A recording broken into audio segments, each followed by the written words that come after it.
여러분의 삶에서 가장 중요한 시간은 언제입니까? 시간은 금이다라는 말을 들어보시겠습니다. 시간이 금이다라고 말하는 것처럼 우리의 삶의 모든 시간은 사실 한순간도 소중하지 않은 시간이 없습니다. 근데 시간이 금과 같은 가치 있는 시간이 되기 위해서는 내가 그 시간에 무엇을 하고 어떤 경험을 하는가에 따라서 그 시간의 가치가 결정되게 됩니다. 똑같은 시간이 흐르지만 무의미하게 보내버리는 그런 시간은 가치가 없는 시간이 됩니다. 그러나 동일하게 흘러가는 그 시간 속에서 일어나는 하나의 사건을 통해서 내 삶이 변화되고 인생의 큰 전환점을 맞이하게 된다면은 그 시간만큼은 어쩌면 금보다도 더 귀한 소중한 시간이 될 수 있는 것입니다. 따라서 시간이 가치 있게 된다는 것은 시간이 얼마나 흐르는지, 얼마나 몇 년의 시간이 흐르는 것이 중요한 것이 아니라 동일하게 주어진 그 시간 속 안에서 어떠한 사건이 일어나게 되는가에 따라서 그 시간의 가치가 결정된다는 것입니다. 그리스어에서 시간을 나타내는 단어는 두 가지가 있습니다. 하나는 크로노스라는 말과 또 하나는 카이로스라는 말입니다. 크로노스라는 말은 시간의 경과나 과정을 의미하는 숫자적인 시간입니다. 또한 우리가 12시가 지나면 1시가 되고 월요일이 지나면 화요일이 오듯이 수평적으로 흘러가는 시간을 크로노스의 시간이라고 얘기를 합니다. 이 크로노스의 시간을 멈추거나 바꿀 수 있는 사람은 아무도 없습니다. 누구에게나 동일하게 24시간의 하루가 주어지게 되고 그 하루가 지나가면 누구나 똑같이 새로운 하루를 시작하게 된다는 것이죠. 여러분, 한번 시간이 멈췄으면 좋겠다라고 생각해 보신 적 있지 않으십니까? 우리 아이들이 이제 방학이 끝나가는데 방학 마지막 날만 되면 애들이 하는 말이 뭐예요? 시간이 멈췄으면 좋겠다라고 얘기를 합니다. 또 직장 다니시는 분들은 오늘 주일날 또 모처럼 휴일을 갖게 됐을 때에 주일 저녁, 휴일 마지막 날 밤이 되면요, 시간이 여기서 멈췄으면 좋겠다라는 생각을 하게 됩니다.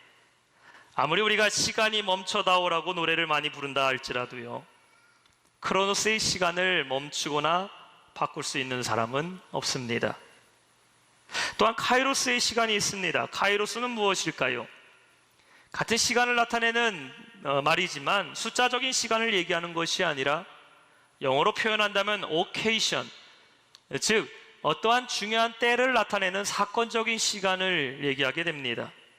흘러가는 크로노스의 시간 속에서 특별한 순간을 만나는 그 시점이 바로 카이로스의 시간인 것입니다. 그렇다면 이 카이로스의 시간은 누가 만드는 것일까요? 카이로스의 시간은 사람의 어떤 행사와 사건으로 만들어지는 것이 아니라 바로 창조주이신 하나님이 우리 인간에게 역사하시는 그 시간, 하나님의 활동이 전개되고 그분의 계획이 우리에게 실현되는 바로 그 시간이 카이로스의 시간입니다. 전도서 3장 1절에는 이렇게 말씀하고 있어요. 범사의 기한이 있고 천하 만사에 다 때가 있다라고 말합니다. 우리의 삶에는요, 기한이 있대요. 그리고 우리의 삶의 기한에는 각각의 때가 있다라는 것입니다. 이후에 이렇게 말하고 있어요. 사람이 날 때가 있다면 죽을 때가 있고, 울 때가 있다면 웃을 때도 있고, 찾을 때가 있다면 잃어버릴 때도 있고, 사랑할 때가 있다면 미워할 때도 있다라고 말합니다. 내가 언제 태어나서 언제 죽을지 우리는 모릅니다. 크로노스의 시간을 우리는 알 수는 없으나 하나님은 하나님이 정하신 때에 우리가 태어나게 하시고 하나님이 정하신 때에 우리를 죽게 만드시는, 하나님이 정하시는 그 사건과 시간이 바로 카이로스의 시간입니다. 그래서 3장 11절에는 이렇게 말하고 있어요. 하나님이 모든 것을 지으시되 때를 따라 아름답게 하셨고 또 사람들에게는 영혼을 사모하는 마음을 주셨느니라. 그러나 하나님이 하신 일의 시종을 사람으로 측량할 수 없게 하셨도다. 우리의 삶 가운데 하나님이 역사하시는 그 시간, 하나님이 일하시는 그때가 바로 카이로스의 시간입니다. 성경에 많은 사람들이 등장하게 됩니다. 역사 속의 주인공으로 살아간 것 같지만 그들의 삶은 크로노스의 시간을 바라보며 살았던 것이 아니라 하나님이 역사하신 때를 바라보며 살았던 카이로스의 시간을 보며 살았던 사람들임을 보게 됩니다. 아브라함이 나오고 요셉도 나오고 오늘 우리 성가대가 찬양했던 모세도 나오고 다윗의 삶을 볼 때에도 그들의 모든 삶의 시간은 우리가 계산하는 시간이 아니라 하나님이 역사하시는 때에 맞춰서 그들의 삶이 변화됐다는 것입니다. 아브라함에게 찾아오신 하나님께서는 그에게 모든 열방의 아비가 되게 하신다고 말씀하셨어요. 그에게 아들을 주시겠다 하지만 하나님의 때는 그의 나이가 100세가 되었을 때 하나님은 그에게 첫 아들인 이삭을 허락하십니다. 이스라엘 백성이 애굽에서부터 400년간의 노예 생활이 있을 때에 하나님께서는 모세를 준비하셨고 모세에게 40년간의 홀로 광야를 보내는 시간을 보내게 하시고 호레삽 떨기나무 아래서 그를 만났던 그 하나님의 시간, 그리고 그를 또다시 이스라엘로 보내어 이스라엘 백성을 애굽에서부터 이끌고 40년간 광야의 삶을 지나가다가 결국 가나안을 들어가게 됐던 그 순간, 하나님이 역사하시는 그때가 바로 카이로스의 시간입니다. 내가 예수님을 만나는 바로 그 시간이 우리의 인생을 변화시키는 카이로스의 시간인 것입니다.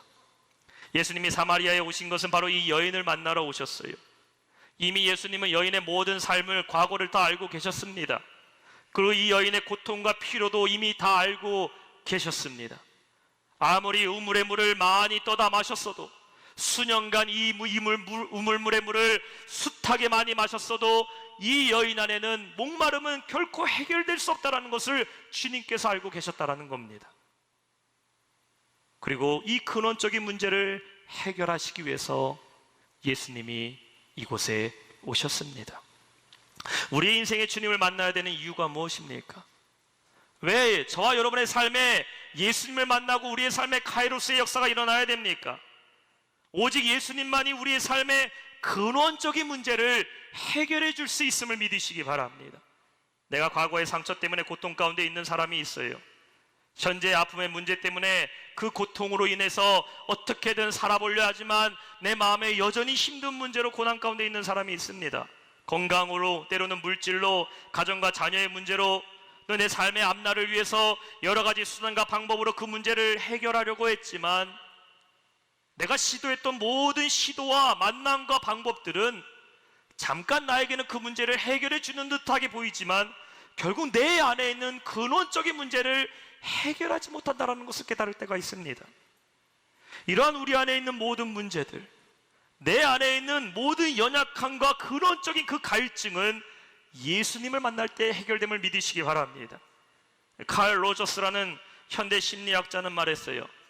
현대인이 역사상 가장 고독한 존재라고 얘기합니다.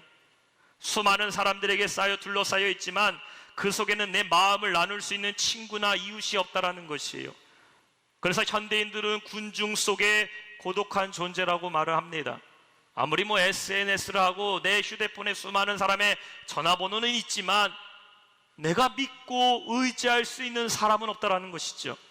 근데 그 이유가 뭐냐면은 자신을 내어줄 수 있을 만한 대상을 만나지 못했다라는 것이에요.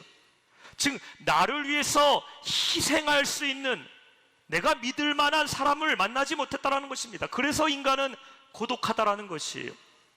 아무리 가족이라 해도, 남편과 아내라 해도 서로가 믿지 못하고 자녀가 부모를 믿지 못하는, 오늘날에는 그 누구도 믿지 못하는 그런 시대로 점점 변화되고 있습니다.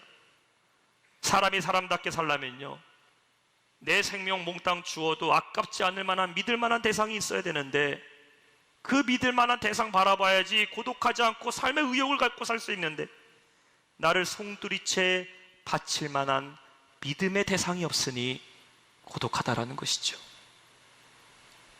이 여인에게는 믿을 만한 대상이 없었어요. 남편이 많았지만 믿을 만한 남편 한 명도 없었습니다. 주변에 사람들은 많았지만 여인이 의지할 수 있는 사람 아무도 없었습니다. 그러니 이 여인에게는 사람이 가장 두려운 것이고 사람의 시선이 뜨거운 정오의 태양보다 더 무서웠던 것입니다. 우리의 삶에 내가 믿을 만한 사람 아무도 없어도 여러분을 위해서 자기 자신을 내어주신 분이 계십니다. 그분이 누구입니까? 우리 예수님입니다. 예수님은 우리의 죄와 사망에서 구원하시기 위해서 나 대신 십자가에 죽으시고 부활하신 우리의 유일한 구원자이십니다. 요한복음 14장 6절에 주님께서 말씀하셨어요. 예수께서 이르시되 내가 곧 길이요 진리요 생명이니 나로 말미암지 않고는 아버지께로 올 자가 없느니라고 말씀합니다. 우리는 이 예수님을 만나야 됩니다. 우리의 삶의 길이시고 우리의 삶의 진리이신 그 예수님을 만나시기를 축원합니다. 그분이 여러분 곁에 찾아오셨어요. 주님이 나에게 찾아오셨기 때문에 우리의 오늘은 어제와 같은 시간이 아닙니다. 어제 내가 빗물통을 가지고 왔다가 빗물통 그대로 가지고 돌아갔다면, 내가 오늘은 빗물통 가지고 왔지만 오늘 나에게 찾아오신 그 예수님을 만나게 된다면 여러분의 그 비어있는 물은 주님이 주시는 은혜로 가득 차게 될 줄로 믿습니다. 주님을 만났다면 두 번째 우리는 무엇을 구해야 됩니까? 은혜를 구해야 됩니다. 우물에서 기다리던 예수님께서 여인에게 7절에 말씀하십니다. 물을 좀 달라라고 말씀을 하셔요. 가만히 보게 되면은 예수님과 사마리아 여인의 공통점이 있습니다. 한 사람은 물을 기르러 우물에 왔고 한 분은 그 물을 마시려고 한다라는 것입니다. 근데 사실 물이 필요한 것은 예수님이 아닙니다. 예수님이 목이 마르셔서 우물에 오신 것입니까? 사장을 가만히 다 살펴봐도요, 어느 곳에도 예수님이 이 우물물을 마셨다라는 구절은 없습니다. 지금 갈증으로 고통받고 있는 것은 예수님이 아니라 이 여인이 갈증 가운데 있다라는 것이에요. 예수님께서 물을 좀 달라고 하는 질문은 무엇입니까? 지금 이 여인이 그 안에 필요한 것, 이 여인의 삶의 갈증을 느끼고 있는 그 문제에 대해서 주님은 드러내기를 원하신다라는 것이에요. 예수님께서는 여인의 문제를 해결하기 위해서 의도적으로 접근하시면서 여인 속에 있는 문제를 물어보십니다. 여러분, 내적 치유에 있어서 가장 중요한 것은요, 내 안에 있는 문제를 솔직하게 끄집어내는 때에 우리 안에 치유가 일어납니다. 옛날에 시골에 가면요, 이 마당에 가면은 이 지하수를 끌어올리는 이 펌프가 있었습니다. 저희 외할머니 댁에도 가면은 마당에 이렇게 손잡이를 위에 아래로 내리면은 아래에 있는 지하수가 올라오는 그런 펌프가 있었어요.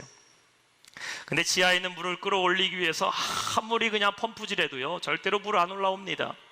어떻게 해야 됩니까? 맨 처음에 할머니가 이미 담가두었던 그 양동이에 있는 물 한 바가지 떠다가 그 펌프에 분 다음에 펌프질을 해야지 그 압력에 의해서 지하에 있는 물이 솟아오르게 됩니다. 이때 붓는 물을 마중물이라고 얘기를 하죠. 아무리 목이 마르고 아무리 필요해도요, 물이 필요해도 마중물 펌프에 부어야 됩니다. 근데 마중물 펌프에 부은다고요? 그거 버리는 거 물이 아닙니다. 그 물 때문에 더 많은 물은 흘러넘치게 된다는 것이죠. 주님은 사마리아 여인에게 물을 달라고 말씀하십니다. 이것은 이 여인에게 가장 필요한 것이면서도 동시에 이 여인이 가장 포기하고 싶은 문제입니다. 여인은 목이 말라서 살기 위해서 물을 가지러 우물가에 나왔지만 이 우물가에 물을 가지러 나오는 것 자체가 이 여인에게는 고통입니다. 오늘 여러분이 갖고 있는 문제는 무엇입니까? 우리가 구해야 될 은혜가 무엇입니까? 이 시간 앞에 주 앞에 그 문제를 솔직하게 고백하시기를 바랍니다. 또한 여러분이 움켜쥔 그것을 주님은 내려놓기를 원하신다는 것이에요. 만약에 내가 인생을 살아가는 가운데 목숨같이 힘들게 지켜왔던 것이 나의 명예라면요, 여러분, 회복되기 위해서는 그 명예 내려놔야 됩니다. 내가 물질을 벌기 위해서, 부를 누리기 위해서 물질만 바라보면서 내 삶의 물질만 문제를 해결할 수 있다고 그것만 움켜쥐고 살았다면은 주님 안에 진정한 회복과 역사가 일어나기 위해서는 우리가 그 욕심 내려놔야 됩니다. 세상의 욕심도 내려놔야 돼요. 그리고 우리는 주님께 은혜를 구해야 될 줄 믿습니다. 은혜를 얻는 시작은 내가 움켜쥔 것을, 내가 욕심하는 것들, 내가 욕심부리던 그 모든 것들을 내려놓으면서 시작되게 되는 것이에요. 나의 연약함을 솔직하게 주 앞에 고백하고 철저히 회개로서 나아가게 되면은 우리 주님은 가장 좋은 것으로 우리 삶에 채워주심을 믿으시기 바랍니다. 오늘 말씀 마지막 세 번째는 영원한 샘물을 얻어야 합니다. 10절에 예수님께서 말씀하고 계십니다. 예수께서 대답하여 이르시되 내가 만일 하나님의 선물과 또 내게 물 좀 달라 하는 이가 누구인 줄 알았더라면은 내가 그에게 구하였을 것이요 그가 생수를 내게 주었으리라. 주님은 자신이 누구인지를 말씀하고 계셔요. 그리고 이 여인에게 오신 것은 물을 얻기 위한 것이 아니라 예수님 안에 있는 생수를 주기 원해서 오셨다는 것을 말씀합니다. 같은 물이라 하더라도 10절에는 두 가지 단어로 쓰고 있어요. 하나는 그냥 물이고 하나는 생수입니다. 여인이 구했던 것은 물입니다. 눈에 보이는 물, 당장의 갈증을 해결할 수 있는 그 물을 원했습니다.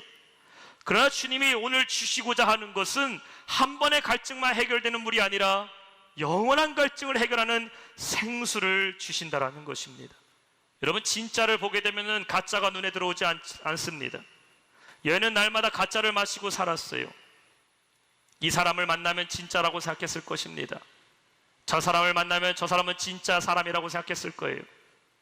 여인의 삶을 돌아보니까 진짜라고 믿고 이 사람 저 사람 만나며 살았는데 결국 그 모든 것은 다 가짜 투성이라는 것입니다.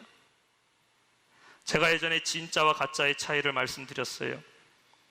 여자분들이 이 명품 가방 들고 가시다가요, 비 올 때 어떻게 하는가에 따라서 진짜와 가짜가 구별된대요.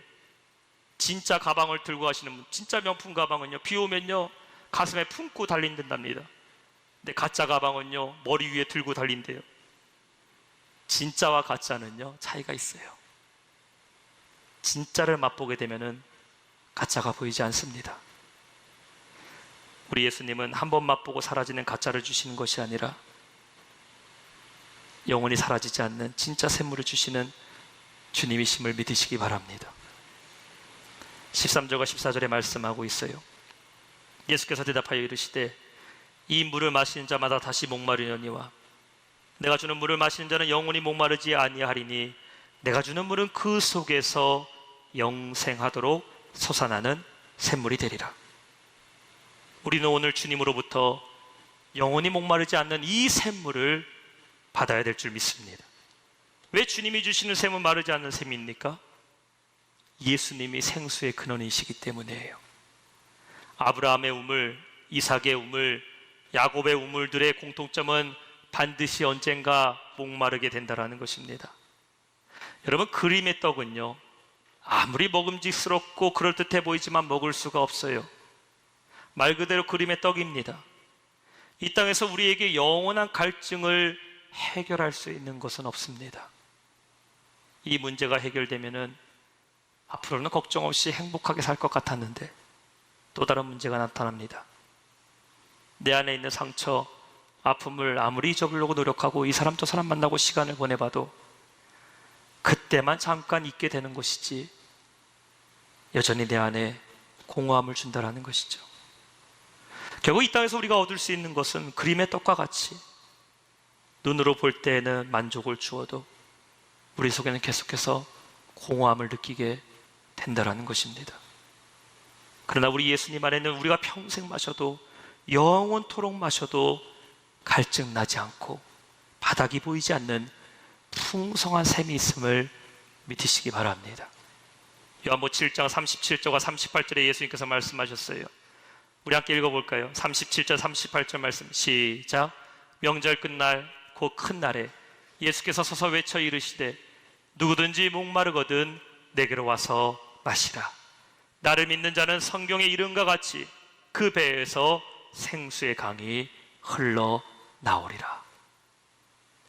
이런 바닷물은 마시면 마실수록 갈증이 일어납니다. 아무리 물이 지천에 깔려있는 바닷물이라 할지라도 그 물을 아무리 마셔도요 갈증 해결되는 게 아니라 오히려 더 물을 원하게 돼서 탈수 쪽으로 사망에 이르게 됩니다.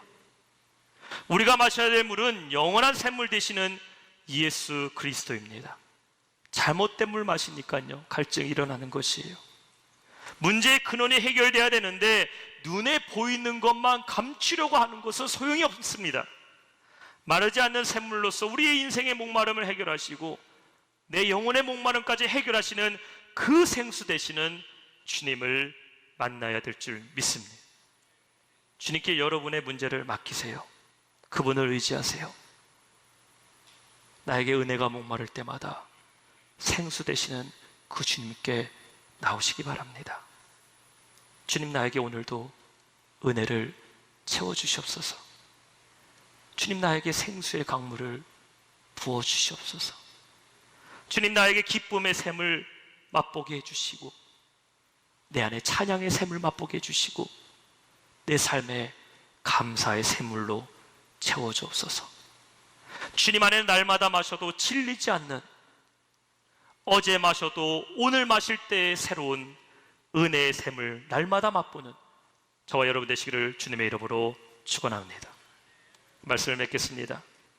인생의 시간 속에서 가장 슬픔의 시간, 가장 고통의 시간에 예수님을 만난 이 여인은 자신의 삶에 끝없는 고통을 주던 그 갈증을 영원히 해결할 샘물을 얻게 되었습니다. 그리고 여인은 가져왔던 물동이를 바닥에 던져주고 마을로 뛰어들어가 사람들에게 자신이 만난 그 예수님을 증거하게 됩니다. 이 여인의 인생에 있어서 카이로스의 시간은 오늘 정오에 만난 예수님입니다. 은혜를 만나는 그 시간을 통해서 그의 생이 완전히 변화되게 되었어요. 절망의 하루에서 소망을 얻게 되고 삶의 가치와 목적을 얻게 되는 놀라운 기적을 발견하게 됩니다. 사마리아의 여인에게 찾아오신 그 예수님은 지금 이 시간 우리의 삶에도 찾아오신 주님이심을 믿으시기 바랍니다. 나의 영혼의 가난과 상처를 보시고 어느 누구도 만나주지 않고 위로하지 않는 우리의 삶의 주님이 찾아오셨습니다. 그리고 예수님이 말씀하셨어요. 계시록 3장 20절에는 이렇게 말씀합니다.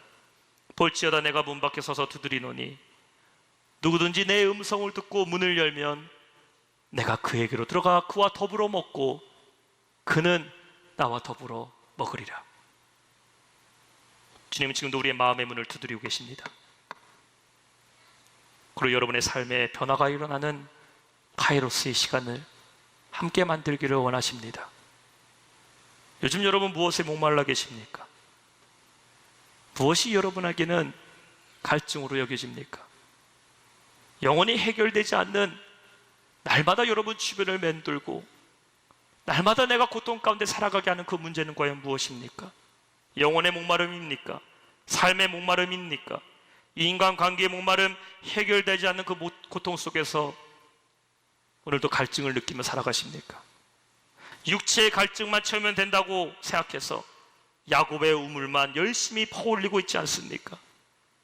이 시간 예수님 만나시기를 바랍니다. 그분께 은혜를 구하시기 바랍니다. 그분 안에 있는 마르지 않는 샘물을 얻기를 바랍니다. 지금 이 시간이 우리의 삶의 카이로스의 시간입니다. 하나님이 역사하시는 그 시간, 주님 안에 영원한 샘물을 맛보고 우리의 모든 목마름을 해결받는 저와 여러분 되시기를 주님의 이름으로 축원합니다.